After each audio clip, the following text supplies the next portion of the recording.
Hello, everyone. My name is Kechi Okwuchi, and I am one of the two survivors of the Sosoliso plane crash that happened on December 10th, 2005, taking 107 of 109 lives on board, 60 of whom were students from Loyola Jesuit College, who we now call the 60 Angels. Today is a major milestone. It is the 20th anniversary of that plane crash, and it's sort of unbelievable that so much time has passed already.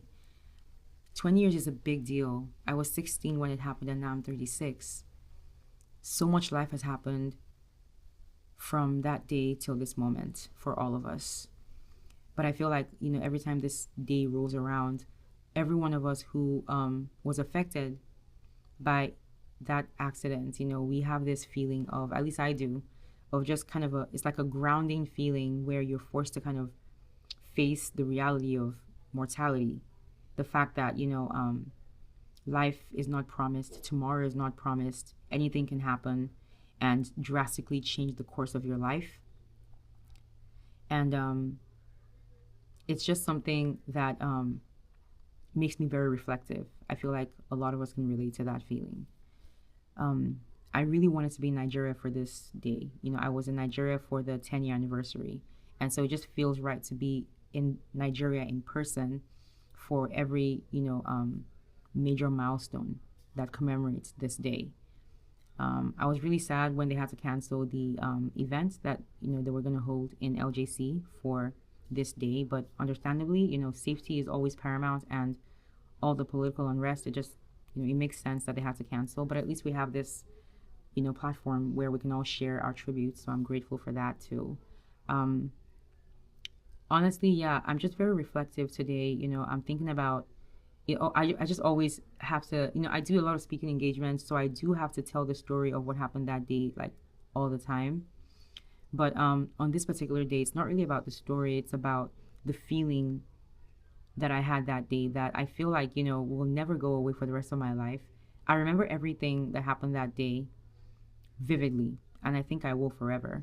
But I also remember the feelings I was having during the time when the plane was like going down. I remember all the confusion, and I remember holding one of my closest friends' hands from across the aisle, thinking that this was the end for real. And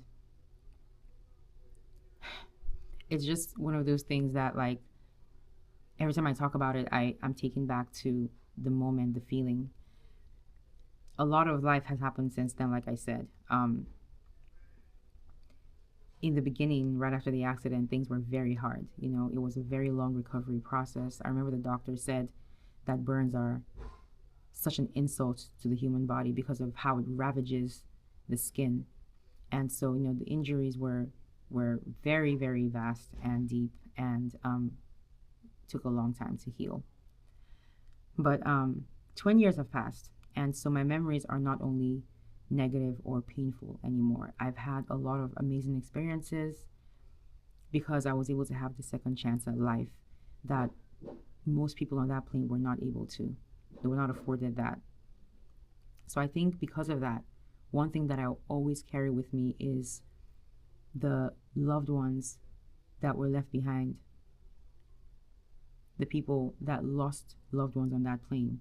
Those people I carry with me everywhere, especially the parents of the kids, the 60 angels, because these are people that, despite their loss, despite their grief, they rooted for me, they reached out to me, they supported me, they became a part of my support system, which is the primary reason that I'm able to be here, standing, living my life, being myself today.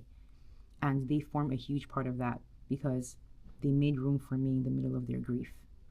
And so because of them, I resolved to live my life as fully and excellently as possible on behalf of those that they lost, because I feel like it's the least I can do. They have been watching me, supporting me, praying for me from day one. And so all my successes they're aware of, and all my successes are their successes too. I feel like it's the least I can do to live as fully as possible on behalf of those that they lost, because it's just a responsibility that I put on myself, to make sure that I make them proud, those that we lost and their loved ones. So today I'm reminded of that. I'm just reminded of the fact that I have a purpose that I set for myself. I hope it's God's purpose for me, but it's one that I've always felt strongly about nonetheless. And I hope that I can continue to use my life to represent all those that were lost that day and make those that they left behind proud by the things that I accomplish. And I know a lot of them have always told me that I don't need to do anything grand or feel pressure to be great. I just need to live well. And I'm taking that to heart. I always have. So thank you for your support all these years, these last 20 years. I pray for your support for the next 20. And I know today is hard for all of us. I pray that as we remember those that we lost, we also remember the wonderful memories that we shared with them before we lost them. And I pray for strength to continue on for the next 20 years and to live as fully and as well as we can on their behalf. Thank you so much for listening, and everyone have a blessed day.